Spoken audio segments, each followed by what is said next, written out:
आलोलचन्द्रकलसद्वनमाल्यवंशी रत्नांगदं प्रणयकेलिकलाविलासम् श्यामं त्रिभंगललितं नियतप्रकाशम्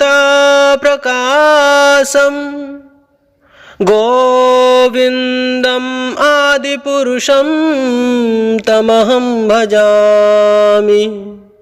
गोविन्दम् आदिपुरुषं तमहं भजामि।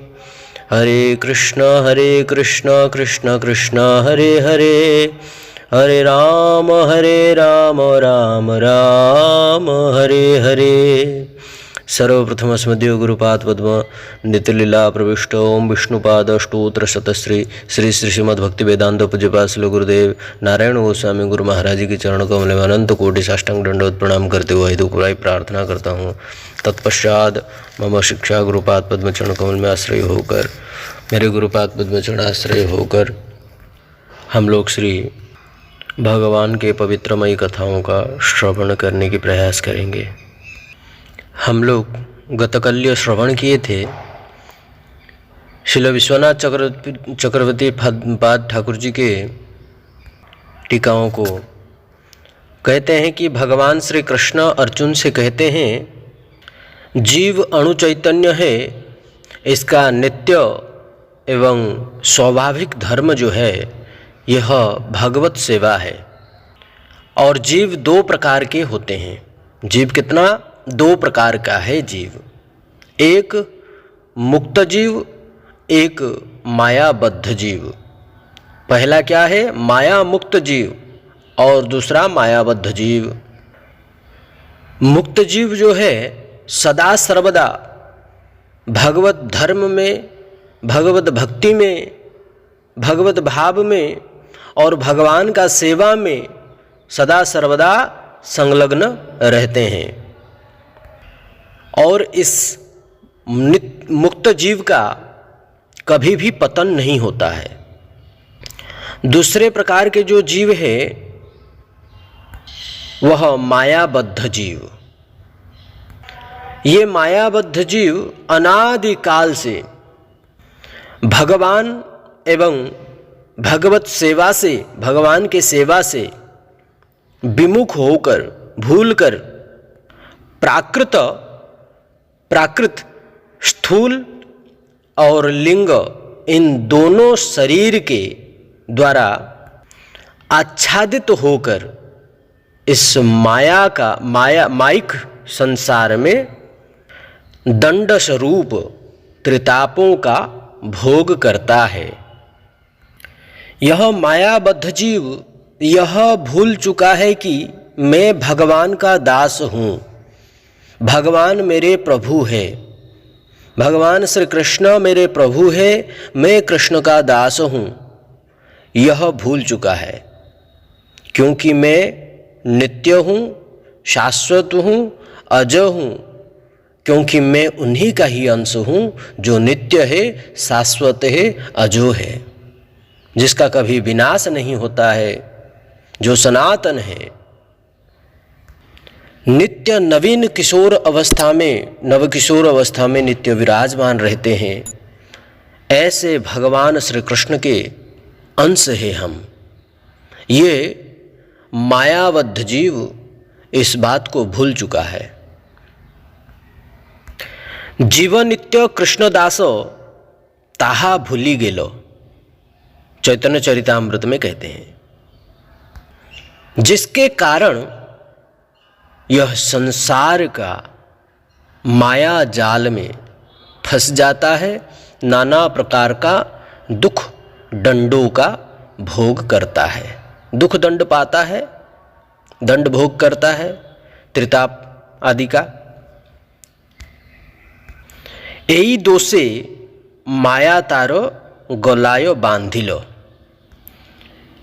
यह बद्धजीव भगवान को भूलने के चलते, मैं भगवान का दास हूँ, यह बात भूलने के चलते यह संसार का बंधन का कारण होता है और दंड स्वरूप त्रितापों का भोग करता है। सत्वगुण रजोगुण तमोगुण रूपी रस्सी के द्वारा यहाँ बांध देती है माया। माया का रस्सी से खुद छुटकारा पाना बहुत कठिन है। माया इसके गले में सत्वगुण रजोगुण तमोगुण रूपी रस्सी के द्वारा बांधकर त्रितापों का दंड प्रदान करती है, क्योंकि ये अपराधी है। भगवान को भूल जाना, भगवान का सेवा नहीं करना, यही अपराध है, बहुत बड़ा अपराध है, यही माया है। कृष्ण भूली सही जीव अनादि बहिर्मुख। जीव अनादि काल से अपने प्रभु श्री कृष्ण को भूलकर कृष्ण से बहिर्मुख होने के कारण अतएव माया तारे दियो संसार आदि दुख। भगवान श्री कृष्ण से बहिर्मुख होने के कारण माया उसे नाना प्रकार के सांसारिक दुख कष्ट प्रदान करती है। भला इस संसार में कौन ऐसा व्यक्ति है जो सुखी है, बताओ? यह कारण क्या है दुखी होने का? बोलते हैं भगवान से विमुख होने के कारण। आज यदि हम भगवान से विमुख नहीं होते तो आज कहाँ रहते हैं? भगवान का पास में ही तो रहते। भगवान जब सृष्टि किए थे, जो जीव भगवान की ओर देखा तो भगवान की ओर चले गए, नित्य मुक्त बन गए वो। और जो जीव माया की ओर देखा और वह बद्ध जीव बन गया, मायाबद्ध जीव, माया में बंधन हो गया, क्योंकि भगवान से पीठ मुड़ करके चले आया, मुंह मोड़ के चले आया। तो अपराध हुआ, जिसके कारण माया उसे आओ मैं तुम्हें कष्ट दूंगा, इस प्रकार कह करके माया उसे कष्ट देती है। नाना प्रकार के कष्ट, यह संसार में कितना कष्ट, कितना दुख, कितना द्वंद्व में फंसे हुए हैं लोग, सबको पता है कि कितना कष्ट है। अंत में तो मरना, ये तो सबसे बड़ा कष्ट है। वियोग हो जाना, सबसे दूर हो जाना। इसलिए माया उसे नाना प्रकार का दंड दुख प्रदान करती है, भोग कराती है। कृष्ण बहिर्मुख हया भोग वांछा करे। कृष्ण को भूल करके जीव अपना इंद्रिय सुख के लिए सब कार्य करते हैं, निज इंद्रिय सुख प्राप्त करते हैं, निज इंद्रिय सुख के लिए ही सब काम करते हैं, निज भोग के लिए। भगवान को भूल करके, भगवान से बहिर्मुख हो करके कृष्ण बहिर्मुख होया। बहिर्मुख मतलब बहुत दूर हो करके, भूल गया है, अनादिकाल से भूल गया है भगवान को कि हमारा असली मित्र कौन है और असली पिता कौन है, वास्तविक मित्र कौन है, वास्तविक पिता कौन है, वास्तविक बंधु कौन है, हमारे वास्तविक प्रभु कौन है। इस बात को भूल करके यह संसार में माता पिता भाई बहन घर परिवार इन सब की मोह में पड़कर भोग करते करते नाना प्रकार का अधिदैविक आधि भौतिक आध्यात्मिक रूपी ताप भोग करता है। यह संसार में जितने भी मनुष्य दिख रहे हैं, पशु दिख रहे हैं, जानवर स्थलचर जलचर आदि जितने भी प्राणी दिख रहे हैं, जितने भी जीवात्मा चराचर में और दृश्य अदृश्य में दिख रहे हैं, ये सभी भगवान के अंश है। ये सब बहिर्मुखी है, भगवान से विमुख है, जिसके चलते यह कष्ट भोग रहे हैं। हम मनुष्य जन्म पा रहे हैं तो सब परिवार के साथ में है, तो आज हमें कष्ट दिख रहा है तो वह कष्ट उतना दिख नहीं रहा है, ठीक है ना। और जिस दिन हम इनसे दूर हो जाएंगे, हमारा कर्म के अनुसार में अदृश्य प्राणी बन जाएंगे हम। मान के चलिए कैसे यहाँ कितना भूत प्रेत कितना सब घूम रहे हैं, कितने जीवात्मा घूम रहे हैं, अणु परमाणु जैसे आप दूरबीन से देखेंगे तो कितने कीट के पतंग दिखाई देंगे, कीट वगैरह, जो हमारा इस नेत्र में दिखाई भी नहीं पड़ते हैं। तो सोचिए ऐसा योनियों में प्रवेश हो जाएंगे तो क्या करेंगे। भूत प्रेत योनियों में प्रवेश हो जाएंगे कीड़े योनियों में प्रवेश हो जाएंगे तो क्या होगा। जो भगवान का भक्ति नहीं करता, जो भगवान का भजन नहीं करता, जो एकादशी व्रत का पालन नहीं करता, तो उसको दंड प्रदान क्या किए हैं मालूम है? सुनेंगे तो होश उड़ जाएगा। बोलते हैं षष्ठी सहस्राणि वर्षाणि विष्टायाम जायते कृमिहि, स्कंद पुराण में कहा है। जो भगवान का भक्ति नहीं करता, जो भगवान का भजन नहीं करता, जो भगवान का साधन नहीं करता, जो केवल विषयी संसार में रह करके अपना इंद्रिय सुख भोग के लिए ही सब कार्य करता है और इंद्रिय सुख भोग में ही लिप्त रहता है, अपना निज सुख में ही लिप्त रहता है, एकादशी व्रत नहीं, भजन नहीं, साधन नहीं, भक्ति नहीं, भगवान को भोग नहीं लगाता है, भगवान का आरती नहीं करता, भगवान का दर्शन नहीं करता, मिलेच्छ के भांति पड़ा रहता है, ऐसे व्यक्तियों को षष्ठी सहस्राणि 60,000 वर्ष तक, कितना? षष्ठी मतलब 6, सहस्राणि मतलब 1000, अर्थात 60,000। षष्ठी मतलब 60, सहस्राणि मतलब 1000, अर्थात 60,000 वर्ष तक, कितना? 60,000 वर्ष तक विष्टायाम जायते कृमिहि। विष्टा मतलब क्या है? लेटिन के कृमि बन जाते हैं, उसी में जन्म लेते हैं, उसी में मरते हैं। जाओ जितना भोग करना है करो, जितने भोग करना है करो। अब मनुष्य जन्म मिला है तुम्हें, तुम यदि भगवान को भोग नहीं लगाओगे और उनकी प्रसाद ग्रहण नहीं करोगे, उनका सेवा नहीं करोगे, उनका भक्ति नहीं करोगे, उनका साधन नहीं करोगे, उनका दास नहीं बनोगे, तो ऐसे ही षष्ठी सहस्राणि वर्षाणि विष्टायाम जायते कृमिहि। इस प्रकार कहते हैं स्कंद पुराण में कि 60,000 वर्ष तक मैं उसे नरक के कीड़ा बना देता हूं, अर्थात विष्टा मल के कीड़ा बना देते हैं, लेटिन के कीड़ा बना देते हैं, उसको कृमि बना देते हैं। विष्टायाम जायते कृमि ही। तो इसलिए मनुष्य जन्म जो है यह बहुत दुर्लभ जन्म है। यह मनुष्य जन्म बहुत दुर्लभ जन्म। घूमने फिरने में समय को खराब मत करो, इंजॉयमेंट में खराब मत करो समय को। किसी भी प्रकार का कोई भी प्रोग्राम हो, चाहे बड़े से बड़े प्रोग्राम हो, छोटे से छोटे प्रोग्राम हो, भगवान श्री कृष्ण को मध्य में रख करके सात्विक भाव से भगवान को भोग लगा करके और सब मिल करके प्रसाद पाओ। हमारे जाओ देखो गौड़ीय संप्रदाय में गौड़ीय वैष्णव लोग क्या करते हैं, चाहे रामानुज संप्रदाय में जा करके देखो, चाहे हमारे गौड़ीय संप्रदाय में हमारे देखो जा करके मठ मंदिरों में क्या करते हैं। बड़े बड़े फेस्टिवल जो होता है, जन्मदिन होता है, आविर्भाव तिथि, तिरोभाव तिथि, जब गुरुदेव प्रकट हुए थे उसको तिरोभाव तिथि कहते हैं, और जब गुरुदेव का आविर्भाव होता है, जन्मदिन होता है, उसको आविर्भाव कहते हैं। तो आविर्भाव और तिरोभाव दोनों में ही कितने उत्सव होता है, कितने आनंद होता है। तो ऐसे ही भक्तिमय आनंद करो, क्योंकि मनुष्य जन्म बहुत दुर्लभ जन्म, इसको व्यर्थ जाने मत दो। आने वाला संकट बहुत भयंकर, क्योंकि कली दारुण कली है, भयंकर है ये कली।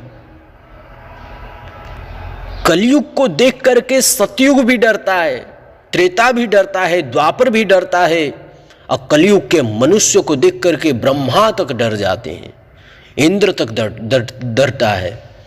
और यहाँ तक क्या कहें, स्वयं यमराज भी डरता है ये कलयुग के जीव को देखकर। अगर कोई जिंदा आदमी अगर यमलोक पहुँच जाए ना, तो यमराज का भी छुट्टी करा देगा। तो इसलिए डर का मारे यमराज भी जिंदा आदमी को कभी नहीं लेता है, मरे हुए आदमी को ही लेता है। एक बार ऐसा कहानी भी हुआ था, एक जिंदा आदमी को ले गए थे और ऐसा लेटर लिखा जो यमराज को भेज दिया। काकभूषणी जहाँ कथा हो रहा था वहाँ जा कर के बैठ गए थे कथा में। भगवान आए जब देखें कि यमलोक में यमराज नहीं है, यमराज के जगह में एक मनुष्य यमराज बन करके बैठा है, धर्मराज बैठ करके। कहा क्या हुआ ना, वो अवकाश में गए हैं तो हमको बैठा करके गए हैं, और स्वयं ही लेटर लिख दिया है कि विष्णु जी लेटर लिख करके दिए हैं बोल करके। सोचिए, विष्णु जी का हैंडराइटिंग में लेटर लिख करके उसको दे दिया और उसको ही छुट्टी करा दिया यमलोक में जाके, और यमराज बन करके। तो क्यों ऐसे किया? बोलते ऐसे नहीं करते तो प्रभु आपका दर्शन नहीं होता, और आपका दर्शन नहीं होता तो मुझे नरक का सजा भोगना पड़ता। अब भगवत दर्शन हो गया, भगवान का दर्शन हो गया, तो उसको कहाँ से नरक सजा भोगना पड़ेगा? देखो कितना चालाक है मनुष्य, कितना चतुराई किया उसने। तो इसलिए मनुष्यों को देखकर यमराज भी डरते हैं।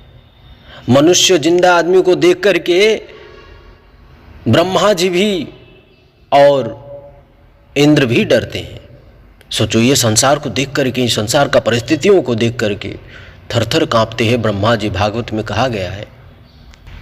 तो इसलिए अपना निज भोगों को छोड़ करके, अपना निज इच्छाओं को छोड़ करके भगवान की भक्त बन जाओ। जो भी आपको पार्टी फेस्टिवल जो भी करना है, भगवान को माध्यम में रख करके ही करो, और नहीं तो ऐसे योनियों में भ्रमण करने के लिए तैयार रहना चाहिए। 60 सहस्राणि वर्षाणि विष्टायाम जायते कृमि। 60,000 बरस तक लेटिन के कृमि बनने के लिए तैयार रहना चाहिए, कीड़े बनने के लिए तैयार रहना चाहिए। कृष्ण बहिर्मुख हैया भोगो वांछा करे। जो लोग कृष्ण को भूल करके निज इंद्रिय सुख में ही लगे रहते हैं, अपने निज भोग के लिए ही लगे रहते हैं, निज इंद्रियों को सुख प्रदान करने के लिए भोग करते रहते हैं, ऐसे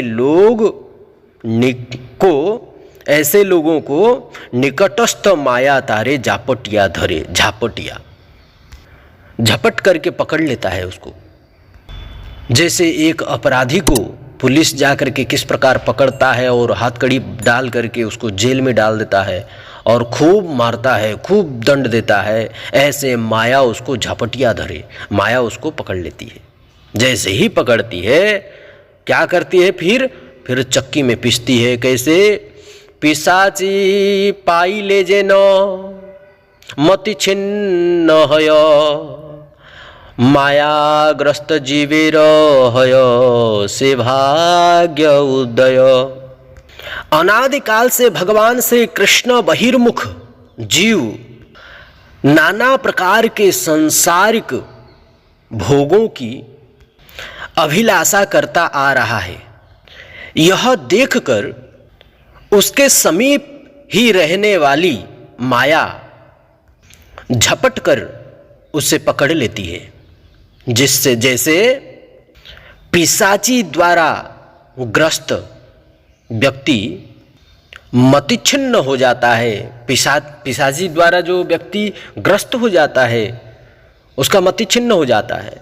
मान लो किसी व्यक्ति के अंदर में भूत प्रवेश कर गया तो वो किसका पता बताएगा? भूत का ही तो पता बताएगा कि मेरा घर ये है, मेरा माता ये है, मेरा माता का नाम यह है, मेरा पिता का नाम यह है। तो भूत का पता बताएगा वो। जैसे पानी को बर्फ़ बना दीजिए, डीप फ्रिज में रख दीजिए, बर्फ़ हो जाएगा। तो पानी पहले था, उसको बर्फ़ को पूछेगा तुमको क्या हो, तो बोलेगा बर्फ़ हूँ मैं। कि वही पानी को बर्फ़ बना दिया। कौन बना दिया? इतने टेम्परेचर लो हो गया, वो टेम्परेचर उसको बर्फ़ बना दिया। तो ऐसे ही सोचिए कि वही पानी बर्फ़ कहलाया और उसको फिर ला करके छोड़ दीजिए बाहर में, पिघल जाएगा तो वही पानी हो जाएगा फिर। तो इसी प्रकार भगवान को भूल करके जो नित्य निरंतर अपना निज इंद्रिय सुख के लिए ही अभिलाषा करते रहते हैं जीव, उनके अंदर में भी ऐसे पिशाची रूपी माया उसके अंदर में प्रवेश कर जाती है। अपना स्वरूप को भुला करके माया का स्वरूप को बतलाती है कि मेरा माता यह है, मेरा पिता यह है, मेरा भाई यह है, मेरा बहन यह है। ये माया का परिचय है। ये सब संसार में जो भी चीज़ दिख रहा है, जो भी चीज़ हम लोग अभी संबंध रखे हैं, ये सब माया का परिचय है। असली परिचय तो भगवान का हमको भुला दिया है माया, क्योंकि हम भगवान से विरोध करके, विमुख होकर के हम चले आए हैं यहाँ पर। इसीलिए हमारा मति को छिन्न कर दिया है, हमारा बुद्धि को आवृत कर दिया है माया में। पिशाची ग्रस्त जीव व्यक्ति का जिस प्रकार मति छिन्न हो जाता है, उसी प्रकार भूत घुसने से जिस प्रकार का व्यक्ति का मति छिन्न हो जाता है, सब कुछ भूल जाता है, पागलों को भांति हो जाता है, पागल की भांति, ठीक उसी प्रकार मायाग्रस्त जीव की भी दशा होती है। ठीक उसी प्रकार ही मायाग्रस्त जीव का दशा होती है। मायाग्रस्त जीवेर हय से भाग्य उदय, क्योंकि वो अपना असली परिचय जो है, वास्तविक परिचय जो है, उसको भूलकर माया का परिचय को देता है। क्योंकि माया का आवरण में है, इसलिए माया का परिचय देता है कि मेरा माता यह है, मेरा पिता यह है, मेरा भाई यह है, मेरा घर है, ये मेरा गाड़ी है, ये मेरा जमीन जायदाद है, मेरा पुत्र है, ये मैं इसका माँ हूँ, मैं इसका पिता हूँ, मेरा बेटा है। ये इस प्रकार का ये सब तो माया का ही है। ये माया का परिचय है, असली परिचय नहीं है। ये अनित्य परिचय है, नित्य परिचय नहीं है। नित्य परिचय जीव और भगवान का साथ जो संबंध है वो नित्य संबंध है और उनका परिचय भी नित्य है। देखो, गीता कोई साधारण ग्रंथ नहीं है, मनुष्य का जीवन को परिवर्तन कर देने वाली है। अभी देखो, हम लोग जो 4-5 दिन से जो चल रहा है, 11 नंबर श्लोक, द्वितीय अध्याय का 11 नंबर श्लोक के ऊपर में ही चल रहा है। ये संपूर्ण होगा तो फिर 12 नंबर में प्रवेश करेंगे। पूरे गीता को जितने भी हमने छोड़ा है उसको पूरा कंप्लीट उसको सुनिए। जितने भी हरि कथा छोड़े हैं हम लोग अभी तक, ये सबको कंटिन्यू श्रवण करेंगे ना तो आपको अच्छा से समझ में आ जाएगा। क्योंकि जीव अनादि बहिर्मुख है। बहिर्मुख होने के कारण, भगवान को भूलने के कारण माया उसे झपट करके पकड़ लेती है और उसका अपना स्वरूप को भुला करके माया का परिचय ही देती है। आमे नित्य कृष्णदास यही कथा भूले। हम नित्य कृष्णदास है, हमारा भगवान प्रभु है, हम उनके दास है। भगवान हमारे विभु है, हम उनके अणु हैं, उन्हीं के ही अंश है। भगवान स्वयं कहते हैं जीव क्या है, कौन है? बोलते हैं ममई वांश जीवलोके जीवभूत सनातन, मेरे ही अंश है जीव। मम एव अंश, ममई वांश, मम एव अंश जीवलोके। यह जीव जो है, ये जीवात्माएं जितने भी ये सब मेरे ही अंश है। भगवान स्वयं गीता में 15 अध्याय में कहते हैं। यह संबंध को हम भूल चुके हैं। भूल करके ये बात को हम भूल गए, यही कथा भूले, इस बात को हम भूल गए। माया र नफर हैया चिरदिन बुले। इस बात को भूलने के कारण माया जपटिया धरे और माया का नफर हो करके, अर्थात जिस नफर मतलब क्या है, कोई व्यक्ति के अंदर में भूत प्रवेश कर गया, वह व्यक्ति उस भूत को अपने अंदर में लेकर के सब जगह घूमते रहता है और भूतों का परिचय ही देता है। तो ऐसे ही हम जो है माया को अपने अंदर में रख करके हम माया का परिचय देते हैं, भगवान का परिचय को भूल जाते हैं कि भगवान हमारा असली पिता है, भगवान हमारा असली बंधु है, भगवान हमारा असली सखा है, भगवान हमारा प्रभु है, हम उनके दास हैं, हमें नित्य उनका सेवा करना चाहिए। भगवान का सुख ही नित्य है, भगवान से भूलना ही दुख है। ये सब कुछ हम भूल गए हैं। माया का नफर हैया, जिस प्रकार एक भूत घुसा हुआ व्यक्ति, एक व्यक्ति के अंदर में भूत प्रवेश किया हुआ व्यक्ति ऐसे ही घूमते रहता है, उसी प्रकार हम भी माया का नफर, इसको नफर कहते हैं। माया का नफर हैया चिरदिन बोले। चिरदिन मतलब अनादिकाल तक हम ऐसे ही कितने योनियों में प्रवेश करके, कितने योनियों को त्याग करके, कितने योनियों में फिर जन्म ग्रहण कर चुके हैं, इसका कोई भरोसा नहीं। और भाग्यवान जो है, जो मनुष्य जन्म ग्रहण किया है, उनको तो कम से कम सोचना चाहिए कि भाई इतना अनादिकाल से कभी कुत्ते, कभी भेड़, कभी बकरी, कभी चूहा, कभी कुछ बन करके, पेड़ पौधे बन करके, जलचर स्थलचर प्राणी, भूत प्रेत, हाँ, दृश्य अदृश्य, जलचर स्थलचर आदि बन करके आज मनुष्य जन्म पाया है। इस मनुष्य जन्म को कहा जाता है दुर्लभ जन्म है। मनुष्य जन्म दुर्लभ जन्म है। भक्ति प्राप्ति करके भगवत प्राप्ति करने के लिए सहज उपाय है मनुष्य जन्म, और कोई योनि में प्राप्त नहीं कर सकते हैं। इसलिए मनुष्य योनि को दुरुपयोग ना करते हुए, सदुपयोग करते हुए, भजन साधन करते हुए, यही सदुपयोग है। इस शरीर, दुरुपयोग मतलब क्या है? भगवान को, भक्ति को छोड़ करके मांस खाना, मदिरा पीना, स्त्री संग करना, वेश्यालय में जाना, चोरी करना, डकैती करना, धुंधकारी जैसे कार्य करना, यही है भगवत विमुख, यही है ये शरीर का दुरुपयोग करना। शरीर का सदुपयोग के लिए ही शरीर प्राप्त हुआ है, भगवत भक्ति प्राप्ति के लिए ही ये मनुष्य शरीर प्राप्त हुआ है, ना कि भोगों के लिए प्राप्त हुआ है। परंतु इस संसार के लोग छल कपट से भरे हुए हैं, ऐसा छल कपट मानो कि संसार ही उन्हीं का ही है और इस संसार का मालिक ही वही है। वास्तविक मालिक कौन है उसे पता नहीं, क्योंकि उसके अंदर में तो भूत घुसा हुआ है ना। कैसे बताएगा उसका वास्तविक मालिक कौन है, उसका पिता कौन है, इसका माता कौन है, उसका घर कहाँ है, असली घर? वो तो भूत का घर में ही लेकर के जाएगा। तो इसी प्रकार माया भी जिसके अंदर में प्रवेश है, हम सबके अंदर में माया प्रवेश, हम भगवान को भूल करके इन संसार का ही परिचय हम दे रहे हैं सब। इसी को ही निसर्ग कहते हैं।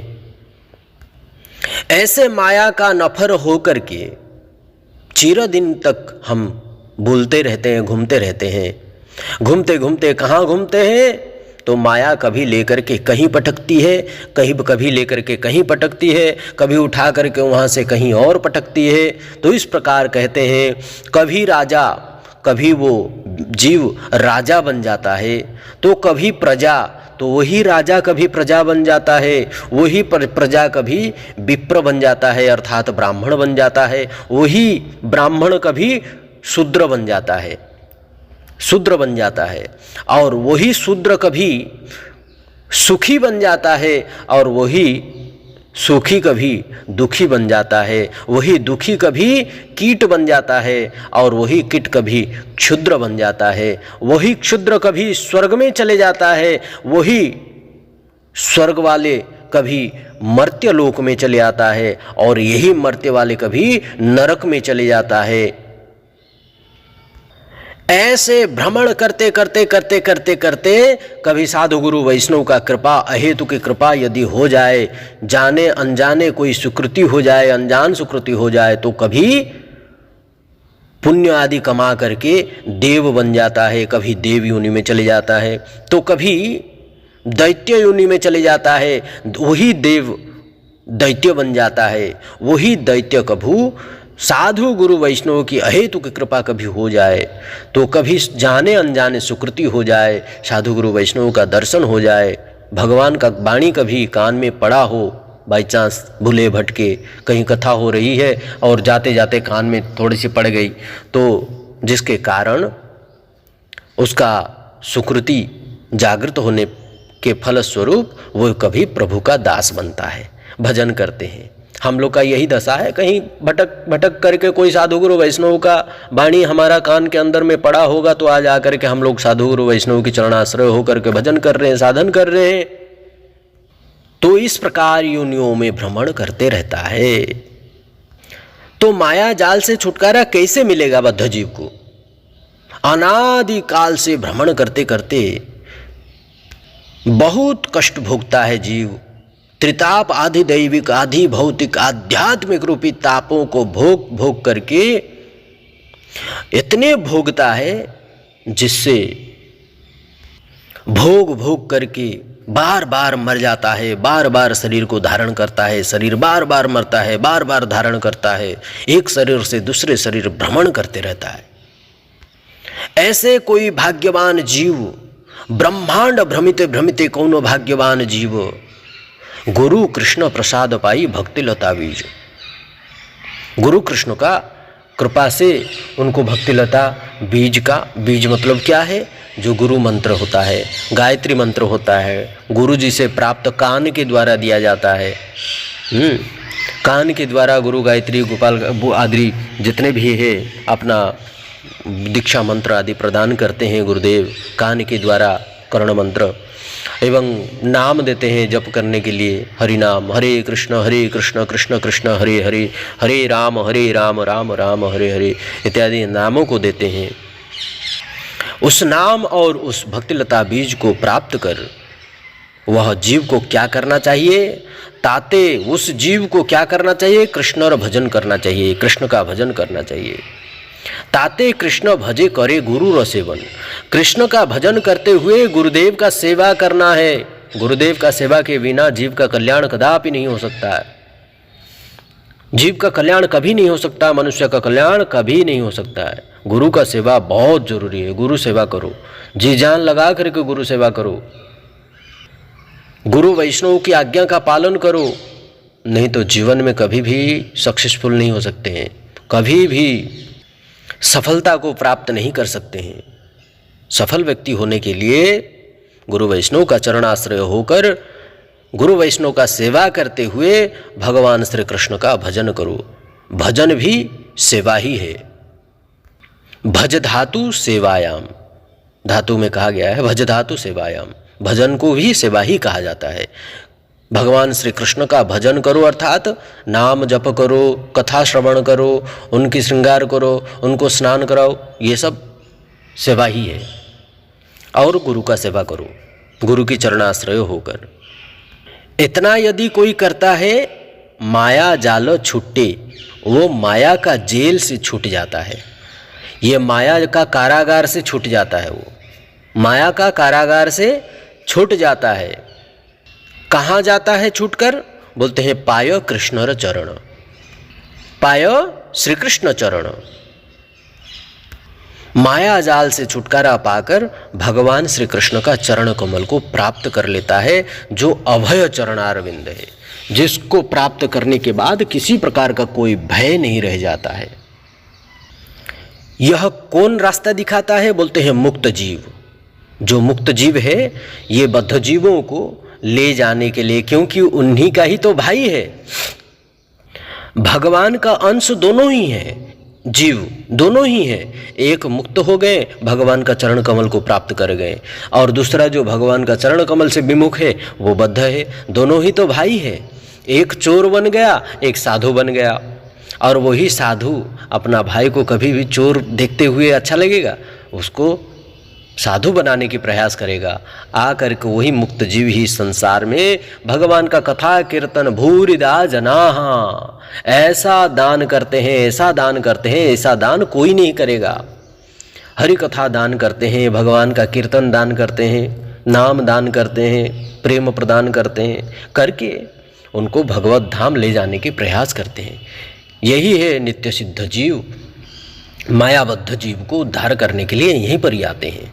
ये मायाबद्ध जीव, हम जो ये संसार में है, नित्य सिद्ध जीव जो है, वैष्णव गोलोक वृंदावन से यहाँ पर धरातल में आकर, इस मनुष्य लोक में, इस मर्त्य लोक में आकर हम सबको उद्धार करने के लिए ही आते हैं। आचार्यवान वेद पुरुष उनको कहा जाता है। कैसे आचरण करना चाहिए, कैसे विचरण करना चाहिए, कैसे भजन साधन करना चाहिए, सब शिक्षा दे करके फिर अपने चले जाते हैं। फिर समय आने पर कुछ समय के लिए ही आते हैं गुरु वैष्णव। तो यह है नित्य सिद्ध और मायाबद्ध जीव, दो प्रकार के विषय को हम लोग श्रवण किया। कल इस विषय को अच्छी तरह से और कुछ श्रवण करेंगे। आज यहीं वाणी को विराम करते हैं। आज वीडियो थोड़ा सा लंबा ही हो जाता है कभी कभी, तो इसको सुनने की प्रयास कीजिए। कोई गलत बात तो है नहीं, जो संसारिक कोई बात है ही नहीं हम लोग का ये हरि कथा में। तो ये तो भगवान की ही कथा है। थोड़ा संसार में इतना समय हम लोग देते हैं, तो हरि कथा में यदि थोड़ा सा समय अगर दे देंगे तो हमारा जीवन कल्याण हो जाएगा। कोई बात नहीं, थोड़ी सी भी अगर समय निकाल करके कथा को पूरा श्रवण कर लीजिए तो भगवान की कृपा से भगवान कल्याण करेंगे स्वयं ही। आज यहीं वाणी को विराम करते हैं। कल आगे की कथा को श्रवण करेंगे। आप सभी शुद्ध भक्तों की चरण कमल में यही निवेदन है कि कथा को सर्वत्र वितरण कीजिए और सबको ही श्रवण कीजिए और सबको श्रवण कराइए, और हम सब मिल कर के एक अच्छा भक्त बन करके भगवान को दिखाएंगे और भगवान को नित्य निरंतर सेवा करके उनको प्रसन्न करेंगे। यही हमारा सदा सर्वदा इच्छा होना चाहिए। अपना निज इच्छा कुछ नहीं होना चाहिए। हमारा सेवा से भगवान प्रसन्न है कि नहीं, यह भी सोच हम लोग का अंदर में नहीं रखना है। निरंतर सेवा करते रहो, यही सोचो कि हमारा सेवा से भगवान प्रसन्न है। आज यहीं वाणी को विराम करते हैं। आप सभी की सहायता से, सहयोग से आज 34 मिनट का कथा, 35 मिनट का यह कथा हो गया। आज थोड़ा सा लेट हो गया, थोड़ा सा लंबा कथा हो गया हरि कथा। कोई बात नहीं। हरे कृष्ण। दंडवत प्रणाम सबकी चरण कमल में। श्री राधा विनोद बिहारी, श्री राधा मदन गोपाल, श्री राधा माधव शालिग्राम भगवान चरण कमल में अर्पित करते हुए जय वाणी को विराम करते हैं। अजय वाणी को विराम करते हैं। सर्वम समर्पयामि। हरे कृष्ण। दंडवत प्रणाम सभी शुद्ध भक्तों की चरण कमल में। आप सभी शुद्ध भक्तों को धन्यवाद। आप सब ऐसे ही बने रहिए। इस दास के ऊपर में कृपा बनाए रखिए। दंडवत प्रणाम। हरे कृष्ण।